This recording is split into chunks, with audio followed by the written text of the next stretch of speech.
নমস্কার বন্ধুরা, আপনাদের সবাইকে সাথীস কিচেনে ওয়েলকাম জানাচ্ছি। আজ আমি আপনাদেরকে শাপলা ফুলের পকোড়া বানিয়ে দেখাবো। বাজার থেকে আমরা সবাই শাপলাটা কিনে নিয়ে আসি, তারপরে শাপলা খাওয়ার পরে ফুলগুলোকে ফেলে দিই।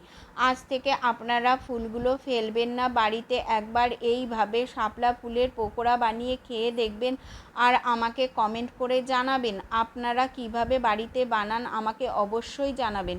এখানে আমি কিছুটা শাপলা ফুল নিয়েছি।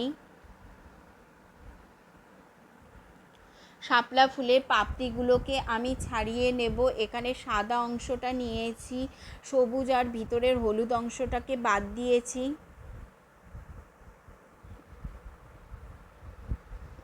আগে থেকে কিছুটা মসুরির ডাল ও মুগ ডাল ভালোভাবে ধুয়ে ভিজিয়ে রেখেছিলাম। দুটো কাঁচা লঙ্কা দিয়ে ডালটাকে বেটে নেব।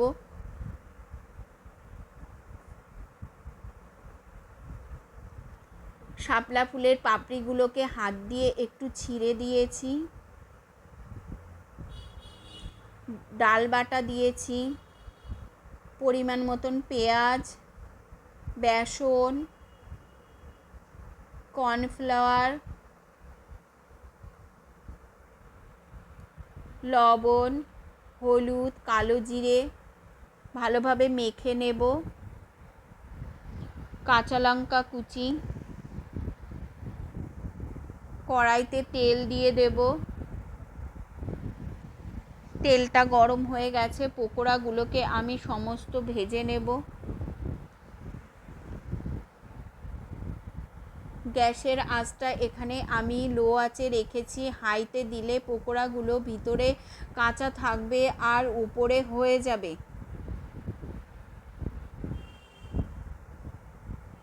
পকোড়াগুলো আমার ভাজা হয়ে গেছে, আমি এখন একটা পাত্রে তুলে নেব। আবারও কিছুটা পকোড়া এইভাবেই ভেজে তুলে নেব।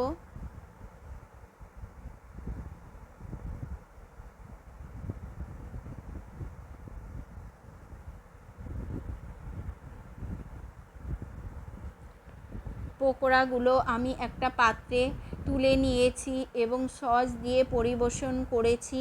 বিকালে চায়ের সাথে তো খুবই ভালো লাগে। আপনারাও বাড়িতে একবার এইভাবে তৈরি করে খেয়ে দেখবেন। ভিডিওটি লাস্ট পর্যন্ত দেখার জন্য অসংখ্য ধন্যবাদ সকল বন্ধুদেরকে।